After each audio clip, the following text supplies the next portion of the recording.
Halo, mau di sini masih bersama dengan Bebangunologi. Beberapa hari ini mau lagi bosan banget karena di rumah terus. Jadi temenin Mo untuk menggambar di luar yuk. Untuk sekarang di daerah Mo lagi musim hujan. Kalau agak siang dikit suka banyak nyamuk sama mimi. Pokoknya gak enak banget kalau hewan-hewan itu pada keluar cari makan. Soalnya udah enak, tenang, udara sejuk, masih asri. Tapi kalau nyamuk dan mimi udah pada keluar, bawaannya mau jadi pengen cepet-cepet pulang aja. Udah nggak betah soalnya. Masalahnya gambar ini kayaknya agak lama ya selesainya. Obat nyamuk juga lagi habis. Moga aja nyamuk belum pada keluar. Jadi lebih tepatnya sekarang mau lagi gambar di hutan ya. Tapi ada waduknya, jadi bisa buat wisata juga. Oh iya, karena ini lagi Ramadan, jadi gimana nih puasa kalian? Masih aman kan? Gak ada yang bolong? Kalau mau alhamdulillah masih aman ya. Puasa-puasa gini sambil nunggu maghrib enaknya cari hiburan gak sih? Pas banget deh karena mau kali ini mau menggambar dan sharing soal yang mau gambar ini, banker. Just info aja untuk banker yang mau gambar ini referensinya mau ambil dari Pinterest ya. Sebelum mau lanjut, kalian tahu gak apa itu banker? Nah, kalau setaumu ada dua jenis banker. Pertama, banker sebagai tempat perlindungan militer maupun bencana alam, dan yang kedua, banker sebagai bahan bakar kapal. Untuk yang mau gambar ini, jenis banker sebagai tempat perlindungan militer dan bencana alam. Kenapa mau bisa bilang gitu? Karena dilihat dari interior bangunannya, bangunan ini ada sejenis monitor gitu ya, yang biasa digunakan buat mantau pergerakan musuh atau mendeteksi terjadinya bencana. Dan dalam banker ada banyak propertinya juga. Yang pasti banker yang mau gambar ini bukan jenis banker sebagai bahan bakar kapal ya, karena sangat tidak mungkin. Soalnya gimana ya, dilihat dari namanya aja banker sebagai bahan bakar kapal kan ya. Jadi menurutmu isinya bahan bakar aja gak sih? Gak ada properti lain kayak perabot-perabot yang ada seperti mau gambar ini. Bisa kalian lihat kan gambar yang bawah tanpa interior bankernya ini ada meja, kursi, almari, mezanin juga. Ditambah lagi dari sisi eksterior banker yang mau gambar ini berada kayak di hutan belantara ya.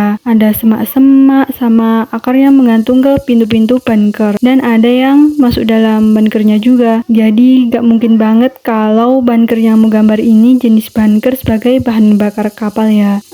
Kalian mesti bingung kan kenapa mau gak nyari aja info bankernya di internet. Maunya sih gitu langsung nemu kan enak. Tapi masalahnya mau udah nyoba searching di internet banker ini, tapi gak ada mau temuin info spesifik. Jadi adanya cuma fotonya aja. Untuk pengertian banker sendiri, dilansir dari pragmatica.media, banker adalah arsitektur khusus, rahasia, dan misterius yang tersembunyi dari pandangan di bawah tanah, di bebatuan, gurun pasir, hutan, dan rawa-rawa yang tidak dapat dilewati. Sedangkan fungsi banker dilansir dari detik.com, banker berfungsi sebagai tempat penyimpanan penting, pusat komando strategis, dan perlindungan sementara yang dapat menyelamatkan hidup dalam situasi terburuk. Nah, itu dia sedikit fakta di balik jenis banker seperti yang mau gambar ini. Lanjut, dilansir dari pragmatica.media, pada Perang Dunia Kedua dulu, jumlah besar banker dibangun di wilayah blok Nazi. Sedangkan banker terbesar di dunia dibangun selama Perang Dingin yang digunakan sebagai tempat berlindung dari serangan bom nuklir. Setelah Perang Dunia Kedua, bagian besar banker Nazi diledakkan atau dihancurkan agar kaum neofasis tidak dapat mengubahnya menjadi tempat ibadah. Hal yang sama juga menimpa banker terkenal milik Hitler. Banker ini bernama Führer Bunker, terletak di Berlin. Bunker ini merupakan tempat Hitler, Eva Braun, dan keluarga Goebbels bunuh diri. Pada periode pasca perang, bunker yang masih tertinggal dialihfungsikan menjadi hotel, sistem deteksi radar giant home, ruang budaya, dan bangunan perlindungan warisan modern. Selain itu, bunker juga dialihfungsikan sebagai ruang koleksi seni pribadi dan tempat tinggal bagi pemiliknya sendiri. Untuk sekarang, miliarder juga membangun bunker. Mark Zuckerberg, Peter Thiel, Sam Altman, dan Elon Musk. Yang bunker ini terkenal dengan sebutan Doomsday Bunkers atau bunker anti kiamat. Jadi, apa kalian sekarang tertarik untuk bangun bunker juga?